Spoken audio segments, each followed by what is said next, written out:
Bem-vindos à aula número 151. É o subitem ainda do item 12, né? Da limitação da emissão de meios fiduciários. Vocês viram a importância da aula.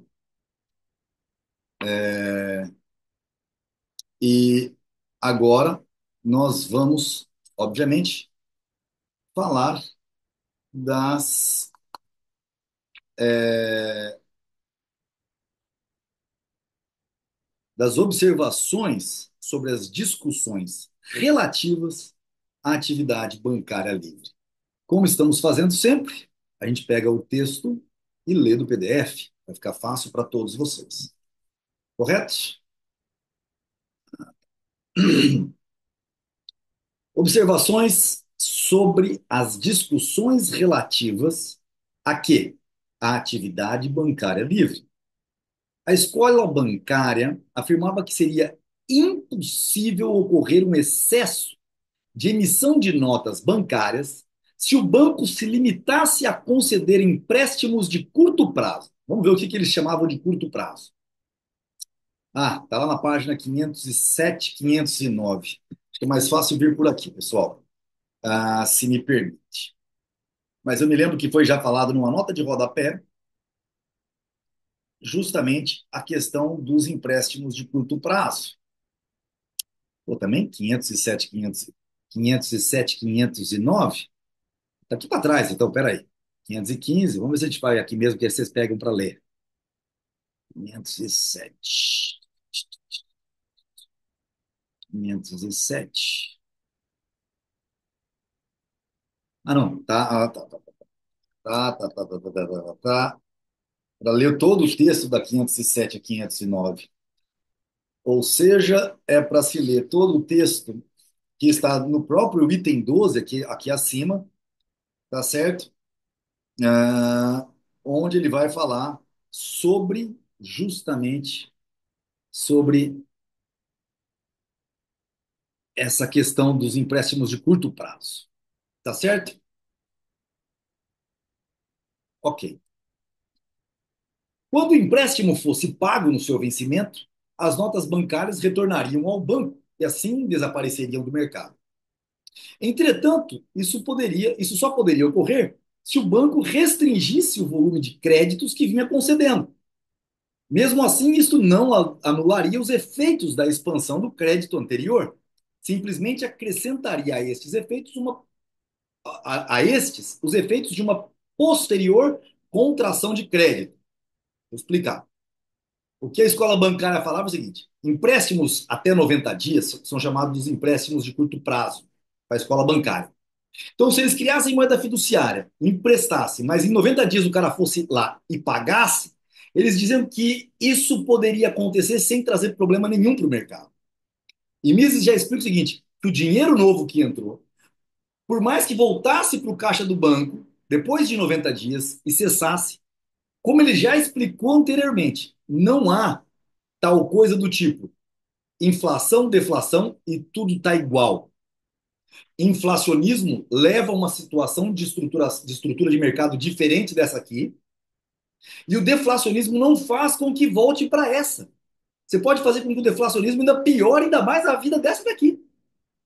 Então é importante que nós venhamos nos aprofundando item a item em cada uma das coisas que nós estamos vendo. Uma deflação seguida de uma inflação seguida de uma deflação, achando que vai resolver o problema, é um caos. É um caos. Ok? Ah, simplesmente acrescentaria a estes efeitos de uma posterior contração de crédito. Na prática, o banco substituía as letras vencidas e pagas, descontando novas letras de câmbio, concedendo novos créditos, o que era pior, não era nem isso que era feito. O cara pegava um empréstimo de 90 dias, voltava lá, pagava e pegava de volta. Bastava que ele pegasse o empréstimo segundo lá no outro banco, que ele ficava fazendo esse giro com o dinheiro. Assim sendo, ao montante de notas bancárias retiradas do mercado por causa do pagamento do empréstimo anterior, corresponderia a um montante de notas bancárias emitidas novamente. Ou seja, é aquela história de alguns economistas e quererem entrar dentro do balde e puxar o balde pela alça, achar que vão se içar, né? Num sistema em que a atividade bancária é livre, a concatenação que impõe um limite para a expansão do crédito funciona de uma maneira diferente. Não tem nenhuma relação com o processo a que alude o denominado princípio de Fullerton. John Fullerton, 1780 até 1849, foi um destacado representante da escola bancária inglesa, tendo trabalhado na Índia de 1802 a 1813, onde se associou ao Banco de Calcutá. Retorna rico à Inglaterra e publica The Regulation of Currencies. Seu princípio consiste em afirmar que o crédito em curto prazo, 90 dias, não tinha dito, concedido pelos bancos para desconto de duplicatas baseadas em operações efetivas, não aumenta o montante dos meios de pagamento em circulação e, portanto, não tem efeito inflacionário. Tal tese foi acolhida pelo British Bank Charter Act, Pills Act, que regulou o funcionamento do Banco da Inglaterra e dos bancos ingleses em geral até a Primeira Guerra Mundial. Ver as notas anteriores 25 e 27 sobre escola bancária e Pills Act, extraído da tradução espanhola The Human Action. Albiol. Biol é fera, bicho. A escola espanhola é fera. Ai, vontade de conhecer o De Soto, viu? O limite em questão decorre do fato de que a expansão do crédito em si não amplia a clientela do banco, ou seja, o número de pessoas que atribuem aos créditos à vista contra esse banco, o caráter de substitutos de moeda.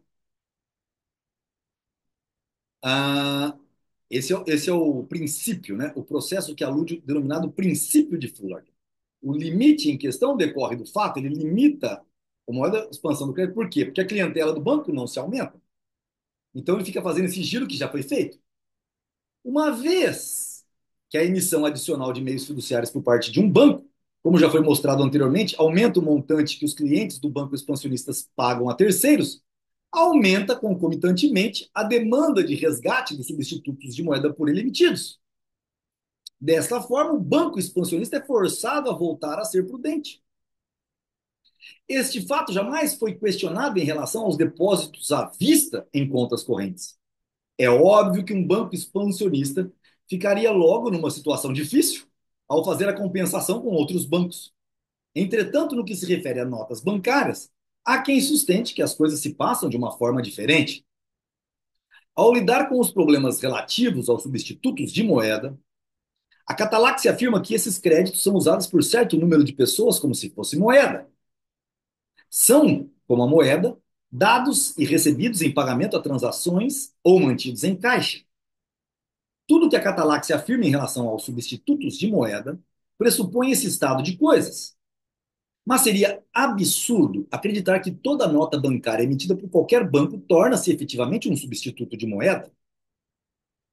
O que torna a nota bancária um substituto de moeda é a reputação comercial do banco emitente.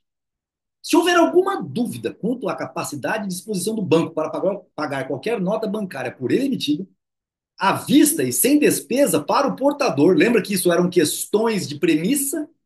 A reputação do comercial do banco ficará prejudicada e as notas bancárias perderão o seu caráter de substituto de moeda. Nós temos sempre que lembrar as premissas que fazem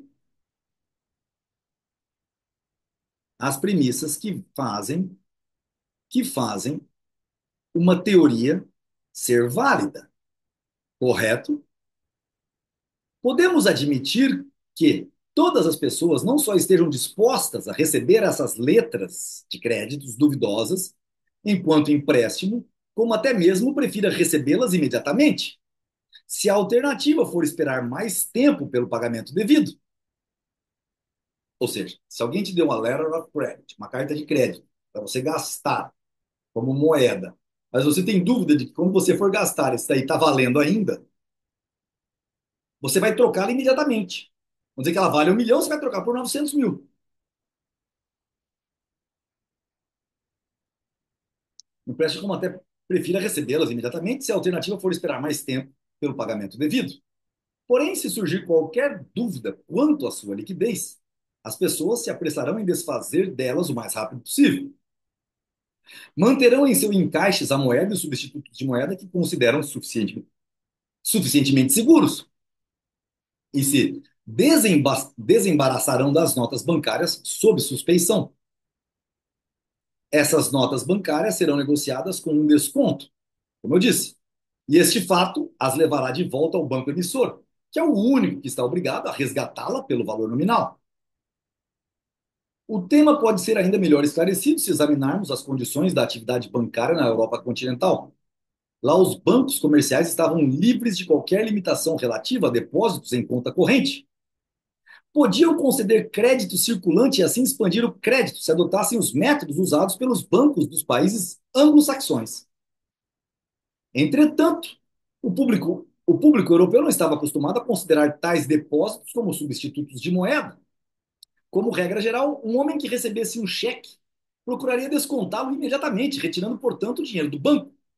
Tornava-se impossível a um banco comercial conceder empréstimos, a não ser por valores insignificantes, via crédito em conta corrente do cliente. Então, logo este fizesse um cheque, o montante correspondente seria retirado do banco. Somente as grandes empresas costumavam considerar os depósitos em conta corrente como substitutos de moeda.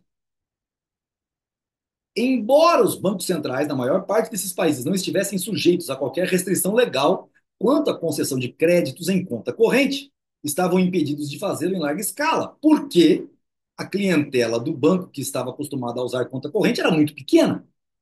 As notas bancárias eram praticamente o único instrumento de crédito circulante e de expansão de crédito. Nos anos 80 do século XIX, o governo austríaco tentou popularizar o uso de cheques pela criação de um departamento de contas correntes sujeitas a cheque junto ao serviço de poupança dos Correios. Olha que ideia genial! Estou falando de 1880. Deu resultado até certo ponto. Os saldos nesse departamento do serviço de poupança dos Correios foram usados como substitutos de moeda por uma clientela maior do que a que operava nas contas correntes vinculadas ao Banco Central do país. O sistema foi preservado mais tarde pelos novos estados que sucederam o Império de Habsburgo após 1918. Também foi adotado em outras nações europeias, como por exemplo na Alemanha. É importante notar que esse tipo de conta corrente era uma iniciativa exclusivamente estatal e que o crédito circulante que o sistema possibilitava era usado somente pelos governos. É significativo o fato de que a aludida instituição austríaca de poupança postal, assim como a maioria de suas réplicas nos demais países, nunca foi denominada de banco de poupança, mas serviço de poupança. Exceção feita a essas contas correntes, com o serviço de poupança dos Correios, as notas bancárias e, em pequena escala, também os depósitos no Banco Central emissor controlado pelo governo, foram o principal instrumento para a criação de crédito circulante. Quando alguém fala de expansão de crédito em relação a esses países, está referindo-se quase que unicamente às notas bancárias. Nos Estados Unidos, muitos empregadores pagam salários por meio de cheques. Na medida em que os beneficiários descontam os cheques imediatamente, retirando o dinheiro do banco, este método significa apenas que o ônus de manipular o dinheiro do pagamento é transferido do empregador para o banco. Não tem implicações catalácticas. Se todos os cidadãos procedessem dessa maneira com os cheques recebidos, os depósitos não seriam substitutos de moeda e não poderiam ser usados como instrumentos para a concessão de crédito circulante. É exclusivamente o fato de uma grande parte do público considerar os depósitos como substitutos de moeda que os torna o que se costuma denominar de moeda cheque ou moeda escritural. É um erro associar a noção de liberdade da atividade bancária com a imagem de um estado de coisas no qual todo mundo pudesse emitir notas bancárias e enganar o público ad libitum, à vontade. As pessoas se referem frequentemente ao ditado de um americano anônimo, citado por Tuke, abre aspas, liberdade na atividade bancária equivale à liberdade para trapacear, fecha aspas. Em inglês, o ditado contém uma rima. Free trading banking is free trading swindling. Entretanto, a liberdade de emitir notas bancárias teria limitado consideravelmente o seu emprego. Se não chegasse a suprimi-lo inteiramente, foi essa ideia expressa por Cernuschi, diante da Comissão de Inquérito da Atividade Bancária Francesa, em 24 de outubro de 1865. Abre aspas. Estou convencido de que aquilo que é denominado de livre atividade bancária resultaria no completo desaparecimento das notas bancárias na França. Quero que todos tenham o direito de emitir notas bancárias para que ninguém as aceite mais. Lindo, não? Verser-nous contre les billets de banque. Devemos lembrar aqui uma coisa importante, pessoal. Ah, o que nós estamos falando neste momento do nosso estudo é o que dá ensejo a Hayek de escrever o seu livro A Desestatização do Dinheiro, né? Uma economia sobre várias, transitando em várias moedas. E para quem estudou o livro, sabe que a ideia era justamente que numa quantidade de livre banco, de bancos concorrendo livremente, você poderia emitir sua moeda. Satoshi Nakamoto poderia emitir a dele, e assim sucessivamente. Talvez algumas pessoas sustentem a opinião de que as notas bancárias são mais práticas e manuseáveis do que a moeda metálica e recomendem o seu uso por razões de conveniência. Se for esse o caso, o público deveria estar disposto a pagar um preço para evitar os inconvenientes de carregar um peso em moedas metálicas no seu bolso. Por esse motivo, antigamente as notas bancárias emitidas por bancos de indiscutível solvência tinham um valor ligeiramente superior ao da correspondente moeda metálica. Pelo mesmo motivo, os cheques de viagem, traveler's checks, são muito usados, embora o banco emitente cobre uma comissão ao emiti-los. Mas nada disso tem qualquer relação com o problema em questão. Não serve como justificativa para as políticas que procuram intensificar o uso das notas bancárias pelo público. Os governos não fomentaram o uso de notas bancárias a fim de poupar incômodos às senhoras quando saem para fazer compras. Seu propósito era diminuir a taxa de juros e obter uma fonte de crédito barato para suas tesourarias. No seu entendimento, o aumento da quantidade de moeda fiduciária era um meio de promover o bem-estar. As notas bancárias não são indispensáveis. Todas as conquistas do capitalismo teriam ocorrido mesmo que elas nunca tivessem existido. Além disso, os depósitos em conta corrente podem prestar o mesmo serviço que as notas bancárias. E a interferência do governo na atividade bancária não pode ser justificada pelo pretexto hipócrita de que agricultores e assalariados, pobres e ignorantes, precisam ser protegidos contra a maldade dos banqueiros. Mas alguém poderia perguntar: e se os bancos comerciais formassem um cartel? Será que os bancos não poderiam fazer um conluio para expandir indefinidamente suas emissões de moeda fiduciária? Essa objeção é absurda, mas temos que entender por quê. Na medida em que o público não seja privado por interferência do governo do seu direito de sacar seus depósitos, nenhum banco pode arriscar sua reputação fazendo um conluio com bancos cuja reputação não é tão boa quanto a sua. É preciso não esquecer que todo banco que emite moeda fiduciária está sempre numa situação bastante precária. Seu ativo mais valioso é a sua reputação. Se surgir dúvidas em relação à sua perfeita confiabilidade e solvência, estará inevitavelmente condenado à bancarrota. Seria um suicídio para um banco de boa reputação ligar seu nome a outros bancos menos acreditados. Num regime de atividade bancária livre, um cartel de bancos destruiria todo o sistema bancário do país, não atenderia aos sistemas de qualquer banco. A maior parte dos bancos de boa reputação é acusada pelo seu conservadorismo e pela sua relutância em expandir o crédito. Para aqueles que não merecem crédito, tais restrições são consideradas um defeito. Na verdade, esta é a primeira e mais importante regra a ser obedecida na gestão de um banco, num regime de atividade bancária livre. Para os nossos contemporâneos, é extremamente difícil conceber o funcionamento da livre atividade bancária, porque consideram a necessidade da intervenção do governo na atividade bancária como evidente em si mesma.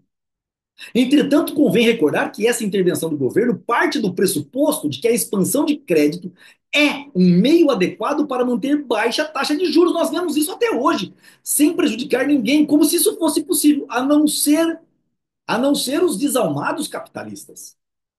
Os governos intervieram exatamente porque sabiam que a atividade bancária livre manteria a expansão de crédito dentro de limites bastante estreitos. Ou seja, os governos é que são os malvadões.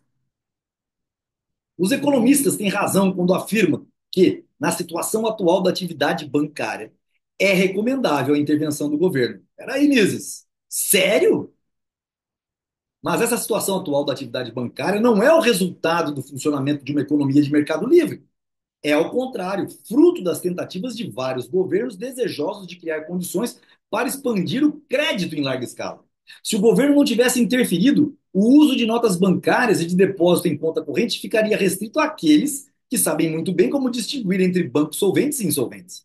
Nunca teria sido possível uma expansão de crédito em larga escala. Foram os governos os grandes responsáveis pela difusão do respeito supersticioso com que o homem comum considera qualquer pedaço de papel no qual o tesouro tem imprimido as palavras mágicas, moeda de curso legal. Ou pior, in God we trust. E pior que eu digo é botar o nome de Deus num troço desse do diabo. Na atual situação, a intervenção do governo na atividade bancária poderia se justificar se fosse feita com o objetivo de corrigir esse lamentável estado de coisas e de impedir, ou pelo menos restringir seriamente, qualquer nova expansão de crédito. Na realidade, o principal objetivo da intervenção do governo hoje em dia continua sendo o inverso disso, o de intensificar a expansão de crédito. Essa política está fadada ao fracasso. Mais cedo ou mais tarde, resultará numa catástrofe. É o que nós estamos assistindo no Brasil, exatamente agora. Se há como mudar, Milei é a prova. Encerraremos aqui para que na próxima aula possamos falar sobre justamente uma coisa importantíssima. Nós vimos aí, mas que eu tirei da tela: tamanho e composição dos encaixes. Importantíssimo. Até a próxima aula.